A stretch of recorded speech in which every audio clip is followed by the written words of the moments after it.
여러분 반갑습니다. 오늘 THC 하가 말씀 오늘 46번째 말씀입니다. 하가 말씀은 고린도후서 9장 6절에서 7절 말씀입니다. 두 분에 걸쳐 이 말씀을 읽겠습니다. 이것이 적게 심은 자는 적게 거두고 많이 심은 자는 많이 거둔다 하는 말이로다. 각각 그 마음에 정한 대로 할 것이요 인색함으로나 억지로 하지 말지니 하나님은 즐겨내는 자를 사랑하시느니라. 고린도후서 9장 6절에서 7절 말씀.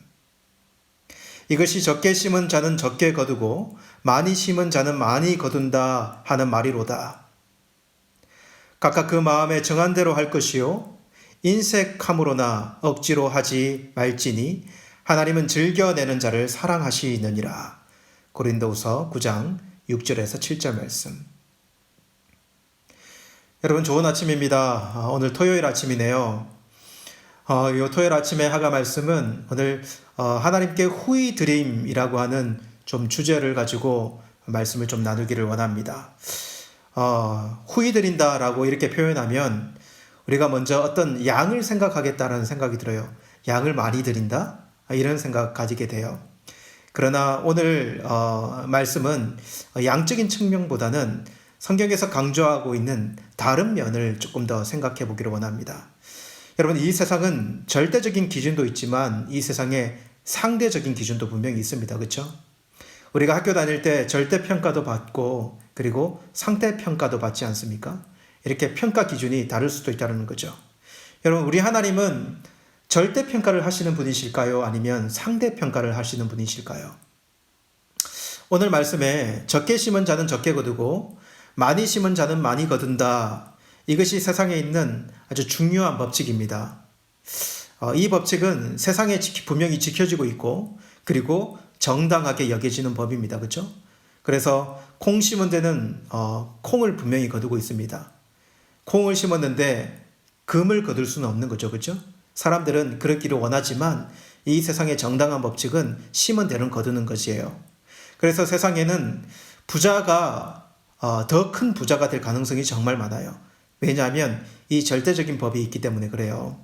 간혹 개천에서 용난다라고 하는 이런 일이 이 세상에 일어나긴 하지만 대부분은요 부잣집 아이가 투자를 많이 받아서 그래서 돈이 많이 투자가 되어서 좋은 과외도 받아서 공부도 잘하는 그런 법칙이 일반적인 법칙 아니겠습니까? 그죠?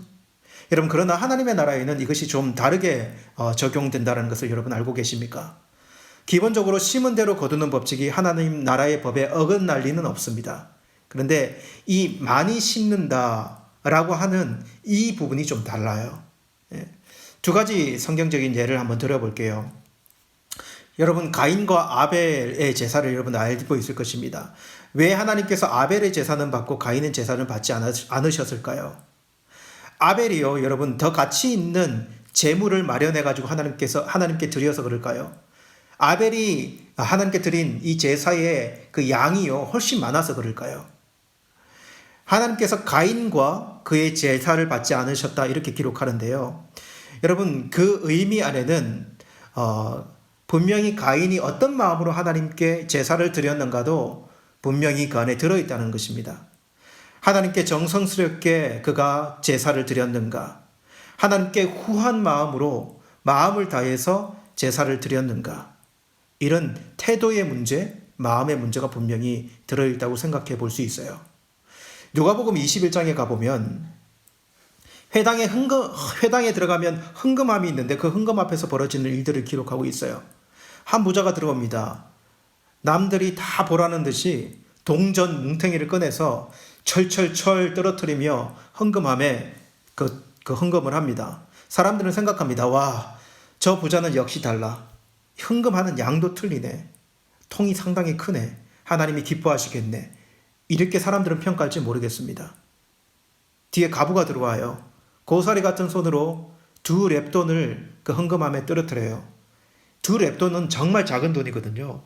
여러분, 한 데나리온이 한 사람이 하루 일해서 버는 돈이라고 한다면 이 2렙돈, 곧 한 고드란트는요, 그 돈의 16분의 1 정도밖에 안 되는 돈이에요. 그러니까 정말 작은 돈이라는 거죠. 근데 예수님은요, 부자보다 이 과부가 훨씬 더 많이 들었다고 이야기합니다. 왜냐하면 이 과부에게는 이 작은 양의 돈이라 할지라도 그에게는 거의 전부와 같은 아주 엄청난 그에게는 돈이 되기 때문에 그렇습니다.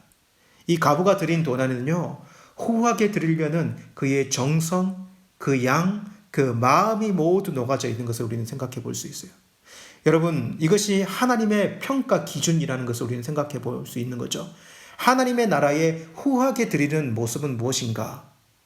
부자는 많이 들여도 인색할 수 있고 억지로 할 수 있습니다. 과부는 적게 들어도 후하게 즐겁게 즐겨낼 수 있다는 것이죠. 이러한 법칙은 하나님의 나라의 모든 상황 가운데 적용이 될 수 있어요. 여러분, 제사도 마찬가지입니다. 솔로몬이 1000번제를 하나님께 드려 하나님이 기뻐했습니다. 여러분, 한 번에 1000마리의 제물을 하나님께 올려드리는 그 제사였는데요. 그 제사를 하나님이 기뻐하신 이유가 무엇일까요? 여러분, 왕은요, 한 번에 1000마리의 제물을 하나님께 올려드리는 것은 그런 어려운 일이 아닙니다. 오히려 식은 죽먹기 일주일 수도 있어요. 그러나 하나님이 그 제사를 기뻐하신 이유는요, 솔로몬이 그 제물과 함께 그 마음을 빠뜨리지 않았다는 거예요. 그가 처음에 왕으로 삼아주신 하나님께 대한 감사와 그리고 하나님께 헌신하고자 하는 그런 마음을 그 제사에 심었다는 것입니다. 여러분, 아무리 많이 드려도요, 하나님이 기뻐하지 않는 제사는 어떤 제사일까요? 여러분, 미가서 6장 6절에서 8절 말씀에 보면 내가 무엇을 가지고 여호와 앞에 나아가며 높으신 하나님께 경배할까? 내가 번제물로 1년 된 송아지를 가지고 그 앞에 나아갈까? 여호와께서 천천의 순양이나 만만의 강물 같은 기름을 기뻐하실까? 내 허물을 위하여 내 맏아들을 내 영혼의 죄로 말미암아 내 몸의 열매를 드릴까? 사람아, 주께서 선한 것이 무엇임을 내게 보이셨나니 여호와께서 내게 구하시는 것은 오직 공의 정의를 행하며 인자를 사랑하며 겸손하게 내 하나님과 함께 행하는 것이 아니냐. 이렇게 기록해요. 그리고 시편 51편 17절에는 이렇게 기록합니다. 하나님께서 구하시는 제사는 상한 심령이라. 하나님이여 상하고 통회하는 마음을 주께서 멸시하지 아니하시리이다. 이렇게 기록해요. 여러분, 우리 하나님은 무엇인가가 부족한 분이 절대로 아니십니다. 우리 하나님은 우리에게 무엇인가를 그래서 구걸하실 분도 아니에요. 그래서 하나님 앞에서는 교회에서는 없다고 자신에게 뭔가가 없다고 쪼그라들 필요도 없고요. 그리고 내게 뭔가가 있다고 교만할 필요도 분명히 없습니다. 우리 모두가 하나님께 감사하며 기쁨으로 하나님께 후하게 드릴 수 있는 사람, 우리 모두가 그렇게 될 수 있다는 것을 기억해 볼 필요 있어요. 여러분, 하나님께 후하게 심는 자가 되었으면 좋겠습니다. 인색함과 억지로 하는 마음은 하나님이 기뻐하시는 모습이 아니다. 하나님께 헌금을 드리더라도 감사함으로 그 양이 어떻든지 간에 감사함으로 즐겨내는 자가 여러분 되시기 바라고요. 그리고 이것은 헌금뿐만 아니라 헌물을 넘어서서 우리의 봉사를 하더라도 억지로 하지 않고 사랑의 마음을 담아서 하나님께 행하고 우리의 예배를 드리더라도 헌신을 담아서 후하게 하나님께 예배하는 그런 저와 여러분들의 모습이 분명히 필요할 것입니다. 여러분, 이 말씀 여러분 다시 한번 기억하며 하나님을 섬기는 실제적인 우리의 태도를 다시 한번 돌아보는 저와 여러분들이 되기를 간절히 원합니다. 다시 한번 이 말씀 읽겠습니다. 이것이 곧 적게 심은 자는 적게 거두고 많이 심은 자는 많이 거둔다 하는 말이로다. 각각 그 마음에 정한 대로 할 것이요 인색함으로나 억지로 하지 말지니 하나님은 즐겨내는 자를 사랑하시느니라. 고린도후서 9장 6절에서 7절 말씀.